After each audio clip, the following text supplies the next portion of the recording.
2025 3 months में complete होने वाला है एंड तुम 2026 में अपने बोर्ड एग्जाम्स देने वाले हो। इस टाइम में ना सब स्टूडेंट्स के सेम ही क्वेश्चन थे, क्या रिवाइज करना है, कहाँ से शुरू करना है, कितने आवर्स पढ़ना है, full on continue. But don't worry, क्योंकि आज की वीडियो में मैं आपको देने वाली हूँ एक स्टेप बाय स्टेप स्ट्रैटेजी जो कि आपको हेल्प करेगी स्मार्टली प्रिपेयर करने में एंड आपको अपने ड्रीम स्कोर के और करीब ले जाएगी। But first of all, hi and welcome to my channel. My name is Vidushi Arora and I am a first year student at Sriram College of Commerce, Delhi University and a 99.2% scorer in my class 12 board exam. So if you are new to this channel, please subscribe and let's just get into it. तो सबसे पहले तो ना ये समझो कि 90 days ना are not less. अगर आप 90 days भी 7 to 8 hours focused study कर लेते हो तो that will give you 600 plus quality studies. And दूसरी चीज, कंपैरिजन करना बंद कर दो यार। टॉपर क्या कर रहा है, मेरा फ्रेंड क्या कर रहा है, उसका कितना हो गया, अरे भाई तेरा कितना हो गया। Leave all that. अपना गोल लिखो, चाहे वो 95 प्लस परसेंटेज लाना हो, सब्जेक्ट वाइज कोई टारगेट हो एंड हर दिन उस गोल के साथ उठना सोना जीना शुरू कर दो। Because once you know your why, once you know your goal, it gets very easy to achieve that goal. इसके बाद अगर मैं स्ट्रैटेजी की बात करूँ तो I have divided this period of 3 months, the remaining 3 months of 2025 into 4 phases. ठीक है, so सबसे पहला फेज हुआ हमारा अक्टूबर का, जिस फेज में हम बात करेंगे हम फाउंडेशन की और कंप्लीशन। दैट मीन्स अक्टूबर का टारगेट बहुत सिंपल है, हमें सबसे पहले तो अपने सिलेबस को कंप्लीट करना है और बेसिक्स को स्ट्रॉन्ग करना है। तो अगर तुम्हारे किसी भी चैप्टर का कोई भी टॉपिक ऐसा पड़ा है तो तुम्हें लगता है कि बहुत बेसिक है और ये तो आना ही आना चाहिए, पहले वो करो। उसके बाद कोई ऐसा चैप्टर है जो करा ही नहीं है या कोई ऐसा चैप्टर है जिससे डर लगता है जो अभी तक कंप्लीट ही नहीं हुआ है, तो पहले उन सब चीजों में फोकस करो। October is your time to focus on your syllabus completion and get your basics right. किसी चीज को डिटेल में करने का, किसी चीज को A to Z करने का अगर टाइम है ना तो वो सिर्फ और सिर्फ अक्टूबर में है। Once you get into November, once you have that pressure कि अरे अब रिपोर्ट्स देने हैं, अब प्रैक्टिकल्स देने हैं, you would not be able to do anything in detail. So very important कि अक्टूबर में जो चैप्टर्स है, जो सिलेबस है, उसको सबसे पहले तो कंप्लीट करना। सेकेंड, एनसीईआरटी को अपनी बाइबल बनाओ। जहां पे भी it is recommended to use NCERT, read NCERT well and make that your Bible. उसको लाइन बाय लाइन एक बार रीड कर लो, although you might be using any other reference book, but एक बारी for once go through the NCERT. कोई ऐसा topic, कोई ऐसा पॉइंट, कोई ऐसा न्यूमेरिकल डाटा जो तुम्हें लगता है कि जो रेफरेंस बुक तुम यूज कर रहे हो उसमें नहीं है, उसको नोट डाउन कर लो and then you might continue with your reference book. But एक बारी फॉर वंस आपको पता होना चाहिए कि आपकी एनसीईआरटी में क्या लिखा है, क्या टॉपिक्स हैं और कैसे उसमें सब कुछ मेंशन है, बिकॉज सीबीएसई तो एनसीईआरटी से ही पेपर बनाएगा। Then is very important is to make your own handwritten short notes. अक्टूबर का मंथ यूज करो शॉर्ट नोट्स बनाने के लिए। कीवर्ड्स लिखो, फॉर्मूलाज लिखो, डेफिनेशंस लिखो, फ्लो चार्ट बनाओ। This is going to be your very own cheat sheet. आपने इसको कैसे यूज करना है? आपने इसको यूज करना है लास्ट मिनट रिवीजन के लिए, आपने इसको यूज करना है ट्यूशन में किसी टेस्ट के लिए, कोई चैप्टर का टेस्ट हो रहा है, फुल सिलेबस। मेरे को बच्चे पूछते हैं कि दीदी हम एक दिन पहले सारा सिलेबस कैसे रिवाइज करेंगे? एक दिन पहले सारा सिलेबस रिवाइज करने का एक ही तरीका है, अपने शॉर्ट नोट्स उठाओ जहाँ पे तुमने छोटा छोटा करके सारा चैप्टर एक पेज पे लिखा हुआ है कि तुम्हें क्विकली रिवाइज होता है, अच्छा ठीक है इस चैप्टर में ये था।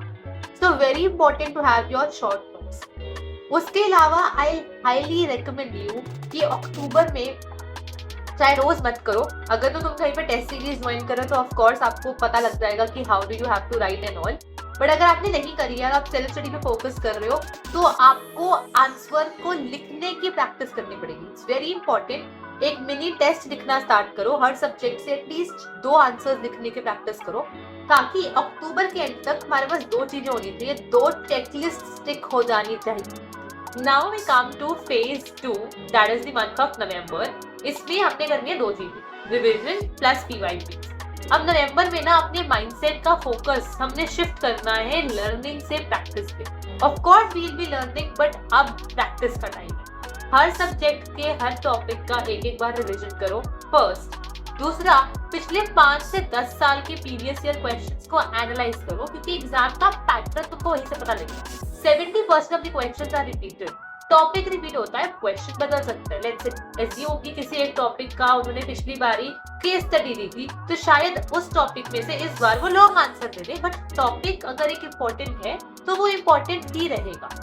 इसके बाद नवंबर में बहुत जरूरी है कि आपका जो ऑफिशियल सैंपल पेपर आया है, अगर अभी तक नहीं देखा, अगर अभी तक बैठ के उसको एनालाइज नहीं किया कि क्या डाला है सीबीएसई ने, कौन से चैप्टर में से कितने मार्क्स का क्वेश्चन डाला है, कैसे डाला है, अगर अभी तक नहीं देखा तो you are in a trouble. अगर इस वीडियो के बाद भी नहीं देखते हो तो सैंपल पेपर को ऑफिशियल 2025 का सीबीएसई सैंपल पेपर देखना इज अ मस्ट। उसको सॉल्व करना इज अ मस्ट, उसको एनालाइज करना इज अ मस्ट। तुम और किसी भी पब्लिकेशन का अगर सैंपल पेपर उठा के सॉल्व करते भी हो, जो कि करना है, उसमें इस चीज का ध्यान रखना है कि जो ऑफिशियल सैंपल पेपर है ये उसके पैटर्न से मैच होना चाहिए, because last year also this was quite similar, quite match.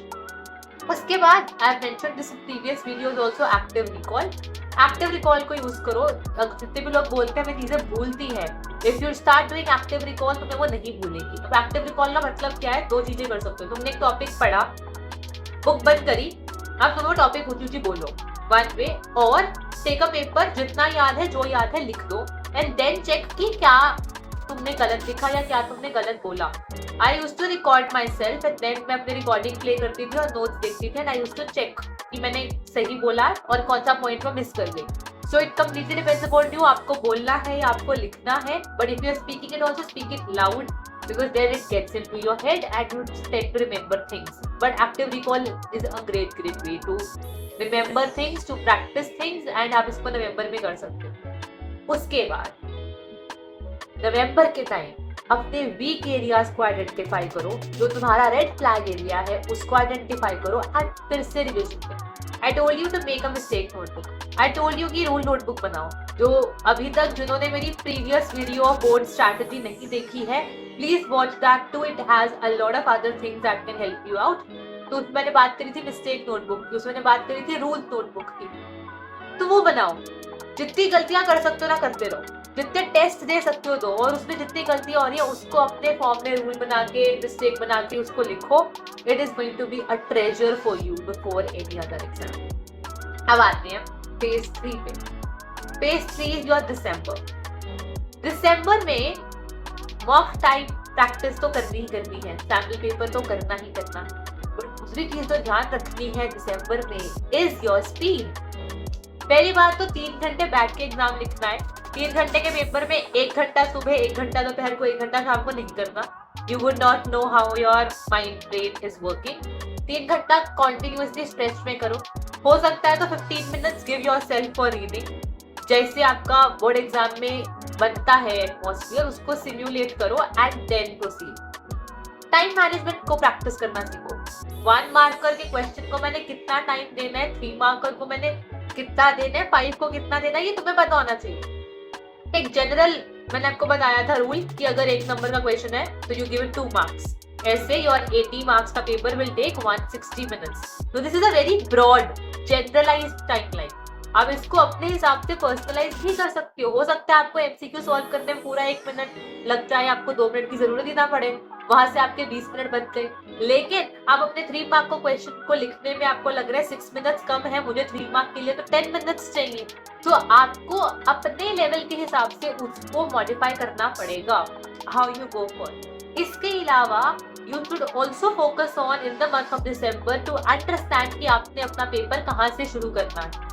Which section you want to attempt first? You wanna go from beginning to end to first, up to you. कोई आपने section उल्टा करना है वो भी कर सकते हो, बट एक सेक्शन के क्वेश्चन एक तरफ एंड उसको बहुत क्लियरली लिखो।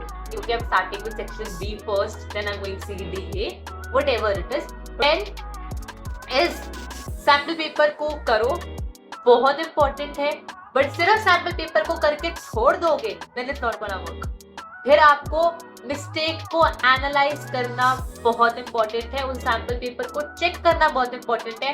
अगर आप सेल्फ स्टडी कर रहे हो तो मार्किंग स्कीम से मैच करो, और अगर आप टेस्ट सीरीज ज्वाइन कर रहे हो, आप ट्यूशन जा रहे हो या आप अपने स्कूल टीचर से चेक करा रहे हो, all in all it's very important to get your sample papers check. सिर्फ करने से नहीं होगा। और दूसरा मैं बोलूंगी, चाहे there are teachers around you helping you to check, फिर भी एक बार खुद बैठ के मार्किंग स्कीम को खोलना और एनालाइज करना कि सीबीएसई चाह क्या रहा है, what is he it expecting out of you, उसने किस चीज को कितने मार्क्स दे रखे हैं, वेरी इंपॉर्टेंट टू एनालाइज। दूसरी चीज जो जनवरी में हमने दिसंबर में हमने साथ में करनी है, that is your phase 4, that is अपने आप को पॉलिश करना। This is until 2025 and I am not talking about 26। दिसंबर में स्पीड कर ली, मॉक टेस्ट कर लिया, लेकिन साथ में अपनी पॉलिशिंग करनी है। अपनी पॉलिशिंग कैसे होगी? I find a lot of people saying हमें कल तक वो चीज आती थी, आज हम वो चीज भूल गए। एक दिन पहले से तो सब कुछ आता था, पेपर में सब कुछ भूल गए। See, there are certain things that require to be done again and again एक पॉइंट के बाद। जैसे फॉर्मूलाज की शीट बन चुकी है, फॉर्मूला शीट बन चुकी है, दिन में एक बार नजर फेर लो। इंपॉर्टेंट ईयर्स लिख लिए हैं, इंपॉर्टेंट डेफिनेशंस लिख ली हैं, इंपॉर्टेंट लोगों के नाम लिख लिए हैं। ऐसे वाले नोट्स भी अपने लिए बना के रखो। चैप्टर वाइज नोट्स तो बनाए रखे हैं। For example +2 business studies, there are a lot of names कि किसने क्या बोला था, there are a lot of years. +2 Indian economy, बहुत सारे ईयर्स हैं, बहुत सारे डेटास हैं, उसका अलग नोट बना लो। बहुत सारी स्कीम्स है, ठीक है, अकाउंट्स में थ्योरी में सेक्शंस पूछ लेते हैं, उन सबको एक पेज पे लिख लो। और that is your formula sheet, that is your cheat sheet. उसको हर 2-3 दिन में तुमको रिवाइज करना पड़ेगा। जब तक बोर्ड आएंगे तब तक तुम्हें अपने आप automatically learn. And all these 1 marker thing, years हो गए, लोगों के नाम हो गए, सेक्शंस हो गए, इंपॉर्टेंट पर्सन हो गए, all of this will help in your CVT also. तो अपेरेंटली तुम अपनी सीवीटी की भी इससे नोट्स तैयार रख रहे हो। तो do that, make it for yourself, don't rely कि कोई यूट्यूब पे आके बोलेगा कमेंट कर दो मैं भेज दूंगा। Of course there will be many doing that, but जब तुम बुक को खोल के और नोटबुक खोल के अपने आप लिखोगे, there is no match to it, no match to your own notes. इसके बाद I have a bonus point for you. 3 phases 4 phases मैंने तुमको बताए जो तुम अपने 2025 के रिमेनिंग टाइम में करो।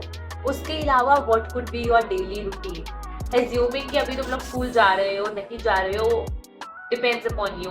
एग्जाम्स चल रहे हैं, टेस्ट सीरीज चल रहे हैं, but I would be telling you one thing जो तुमको करनी ही करनी है, is whatever subject you find tough और whatever subject you think requires a lot of practice, please do that daily. तो अपने डेली रूटीन के टेम्पलेट में, अपने डेली रूटीन में सबसे पहले जो चैप्टर्स है या जो कॉन्सेप्ट्स है या जो सब्जेक्ट्स हैं जिनको टाइम चाहिए, प्रैक्टिस चाहिए, उसको बाहर नहीं निकालना। अगर आप 10th के स्टूडेंट्स हो, यहाँ पे I mean maths and science, अगर आप +2 में हो तो कॉमर्स से हो, अकाउंट्स, मैथ्स है तो ऑफ कोर्स मैथ्स, साइंस के स्टूडेंट हो, मैथ्स एंड फिजिक्स हो गया, अगेन बायो वाले हो, मेडिकल वाले हो, अगेन फिजिक्स केमिस्ट्री हो गया, या you wish to then of course bio हो गया।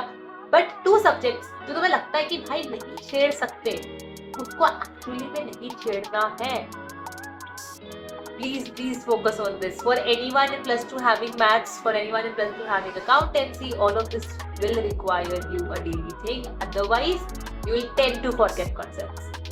उसके बाद दिन में, रात में, whatever time बीच में you have, उसमें you adjust बाकी के सब्जेक्ट्स। कोई थोड़ा मॉडरेट सा सब्जेक्ट है, उसको थोड़ा डिले पे कर लेंगे। So you need to see to all these things. ठीक है, तो I have divided it to कि अगर आपने मॉर्निंग में कोई टफ सब्जेक्ट तो आफ्टरनून में कुछ लाइटर सब्जेक्ट कर लो। बीच में चलते फिरते किसी ने इंग्लिश की वीडियो देख ली, इंग्लिश का एक चैप्टर कर लिया, डोंट इग्नोर इंग्लिश। तुम 10th में हो, तुम 12th में हो, प्लीज डोंट इग्नोर इंग्लिश।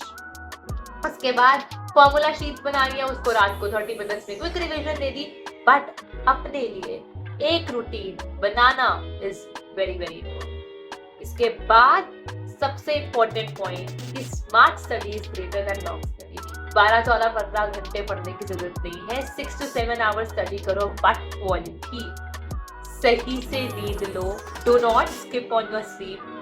दिमाग नहीं चलेगा, एक रात पहले पढ़ने से नंबर नहीं आते हैं। because you will tend to forget things. Your brain will not be at its best potential अगर तुम रातों को जाग रही हो. Please don't do that.